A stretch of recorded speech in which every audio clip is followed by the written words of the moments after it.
God does not see whether we have overcome all our sins. He sees whether you have turned around from all your sins. परमेश्वर ये नहीं देखता कि हमने अपने सारे पापों पर विजय पाई है या नहीं, वो ये देखता है कि हम अपने पापों से पीछे मुड़े हैं या नहीं। What is your attitude to sin? Do you hate it?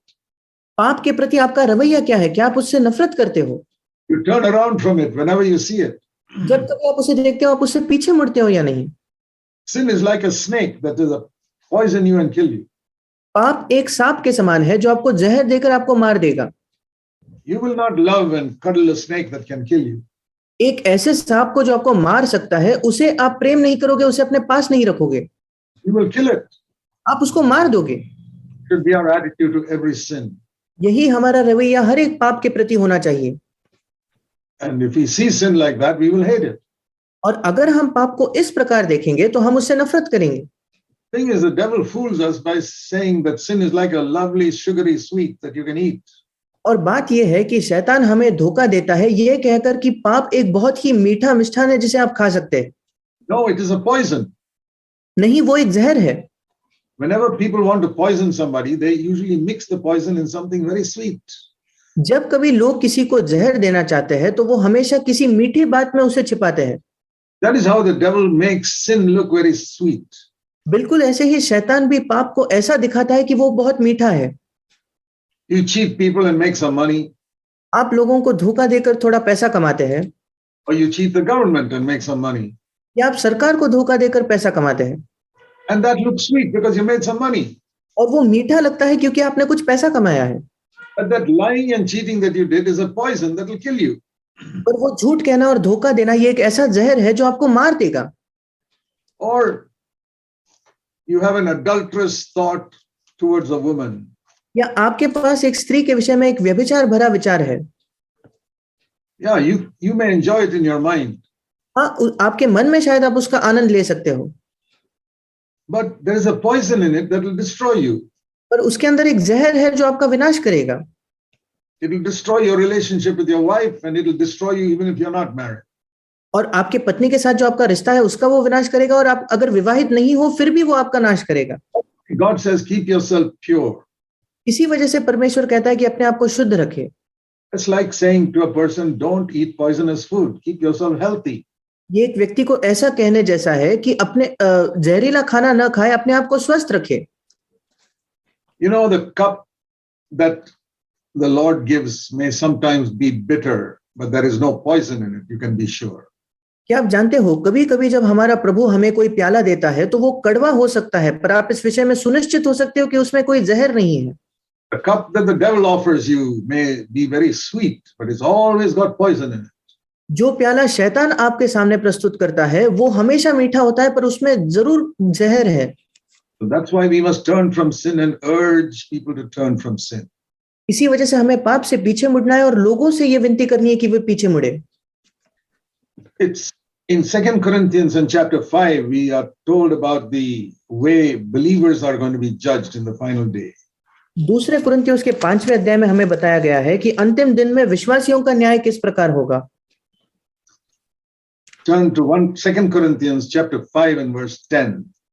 दूसरा कुरिन्थियों 5वां अध्याय 10वां वचन। It's writing to believers now. यहाँ विश्वासियों के लिए लिखा है। What we read in Revelation 20 is for the whole world. प्रकाशित वाक्य 20 में जो हमने पढ़ा वो पूरे संसार के लिए है। They stand before the great white throne of God. वे परमेश्वर के श्वेत सिंहासन के सामने खड़े होते हैं।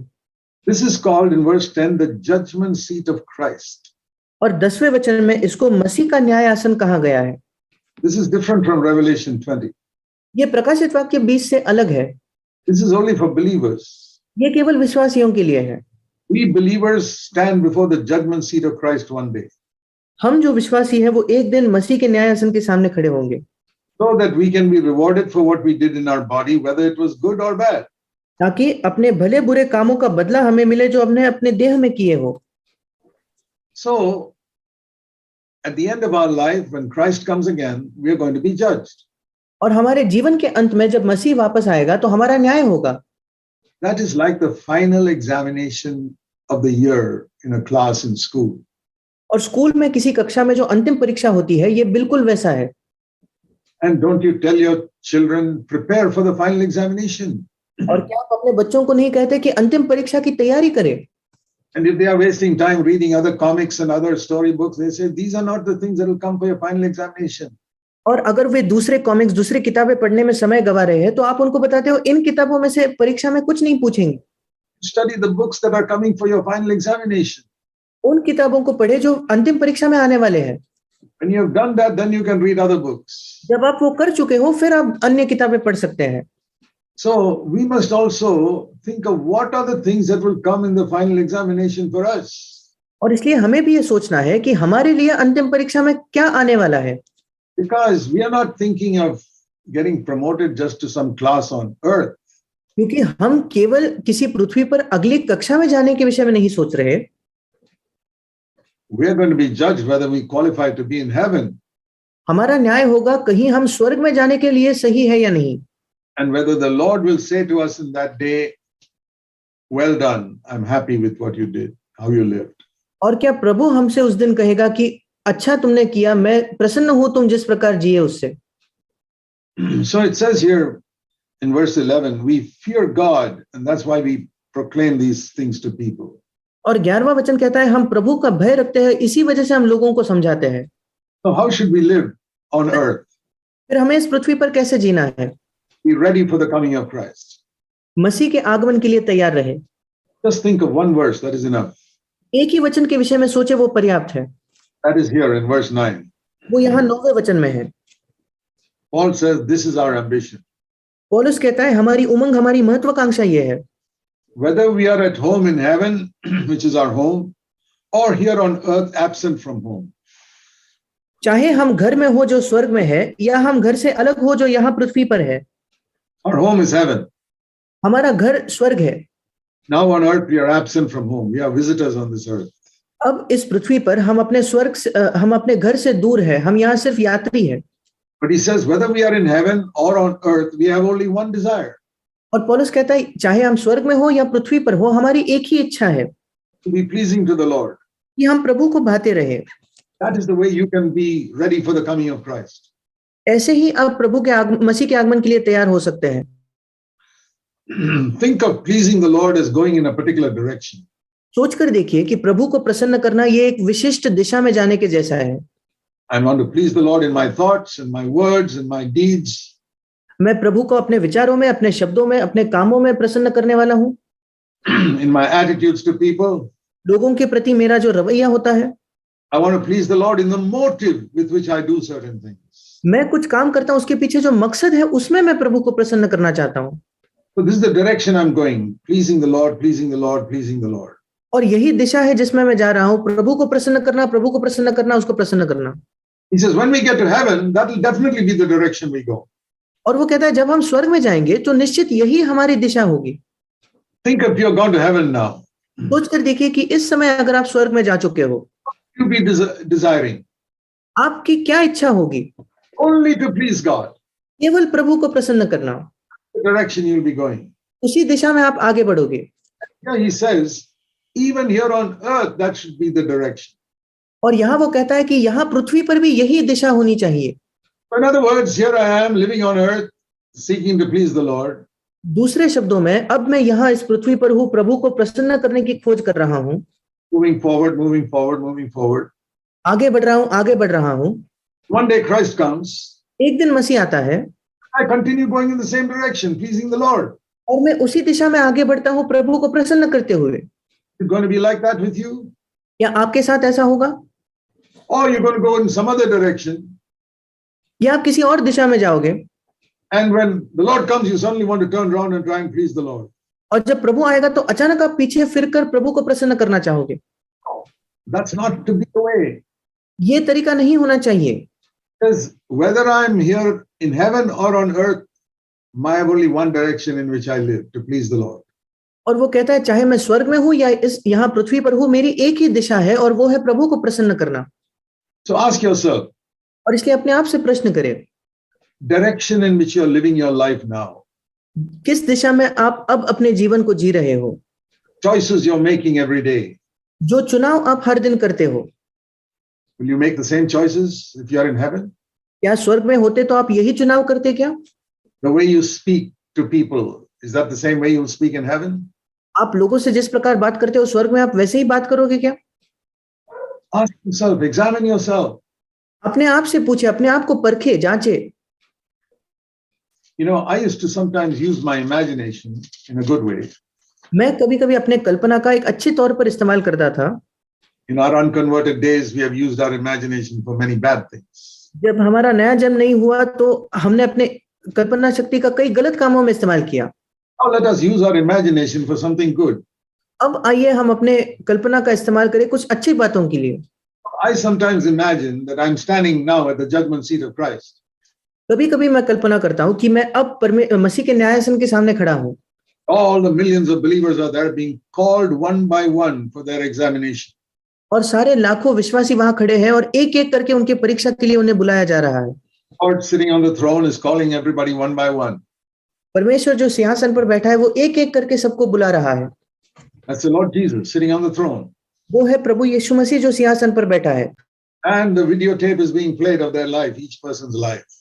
और उनके जीवन की वीडियो टेप वहां चल रही है हर एक व्यक्ति की। Their whole life is being played, these believers, from the time they were born again. उनके पूरे जीवन वहां चलाई जा रही है, ये सारे विश्वासी उनके नए जन्म से लेकर। And there are so many people who are embarrassed and feel ashamed when some of the things are shown on the tape. और इतने लोग वहां शर्मिंदा है, वे लज्जित होते हैं जब कई बातें उस दिन प्रकट की जाएगी। The sins being exposed, क्योंकि पाप है जो प्रकट किए जा रहे हैं, things that were not confessed, ऐसे पाप जिनका अंगीकार नहीं किया गया था, that they did not repent of, ऐसे पाप जिनसे उन्होंने मन नहीं फिराया, being played for the whole world and all believers to see. वे पूरे संसार के लिए चलाए जा रहे हैं ताकि सब लोग उसको देख पाए। That is the day when many who are first on the earth will be last. वो दिन होगा जब इस पृथ्वी पर कई जो पहले थे वो आखिरी होंगे। Many preachers who preach wonderful messages, the Lord will say to them, I never knew you, go to hell. कई प्रचारक उस दिन जिन्होंने कई अच्छे-अच्छे संदेश दिए थे, उस दिन पर प्रभु कहेगा मैंने तुम्हें कभी नहीं जाना, तुम नरक में जाओ। Read that in Matthew 7 verse 22 onwards. मत्ती 7 इसके 22 के आगे आप इस बात को पढ़ते हो। The Lord will actually tell people who preached and healed the sick, I did not know you, go to hell. प्रभु वास्तविकता में ऐसे लोगों से कहेगा जिन्होंने प्रचार किया और बीमारों को चंगा किया कि मैंने तुम्हें नहीं जाना, आप नरक में जाओ। Because the important thing is not whether you heal the sick or preach sermons, but whether you lived a godly life. क्योंकि महत्वपूर्ण बात ये नहीं थी कि आपने बीमारों को चंगा किया या आपने प्रचार किए, पर क्या आपने एक ईश्वरीय जीवन जिया। Then in my imagination, my turn comes. फिर मेरी कल्पना में मेरी बारी आती है। And I imagine I'm standing now before the Lord. और मैं कल्पना करता हूं कि अब मैं प्रभु के सामने खड़ा हूं। And my videotape is played. और मेरी वीडियो टेप चलाई जाती है। And I've also made mistakes and done wrong things after I was born again. और मैंने भी गलतियां की है और मेरे नए जन्म के बाद भी गलतियां की है। But I see that every time that happened, I repented and asked the Lord to forgive me and cleanse me. और मैं देखता हूं कि जब कभी ऐसा हुआ तो मैंने परमेश्वर से माफी मांगी, मन फिराया और परमेश्वर से कहा मुझे शुद्ध करे। Not just confessed, but repented. केवल मैंने पाप कबूल नहीं किया, पर मैंने मन भी फिराया। So that part of my videotape is wiped out. There's no record of it. और मेरे वीडियो टेप का वो जो हिस्सा है वो साफ कर दिया जाता है, वहां उसका कोई लेखा नहीं। And because I confessed every sin that my conscience told me, every part there is cleansed away. और क्योंकि मैंने हर एक पाप को कबूल किया जो मेरे विवेक ने मुझे बताया, मेरे सारे पाप वहां से मिटा दिए गए हैं। And so when my videotape is played, there's no record of anything wrong that I did. और फिर जब मेरा वीडियो टेप चलाया जाता है तो मैंने कुछ भी गलत किया ऐसा कोई वहां हिसाब नहीं है। Don't you want your life to be like that when you stand before the Lord? क्या आप नहीं चाहते कि जब हम प्रभु के सामने खड़े होंगे तो आपका जीवन ऐसा हो? It is possible. ये संभव है। If you judge yourself and don't judge other people. अगर आप अपने आप का न्याय करें और दूसरों का न्याय न करें। The devil always tempts us to judge other people, and that is how we destroy ourselves. शैतान हमेशा हमें लुभाता है कि हम दूसरों का न्याय करें और ऐसे ही हम अपना नाश करते हैं। Let me give you one advice. Matthew 7:1. Don't judge.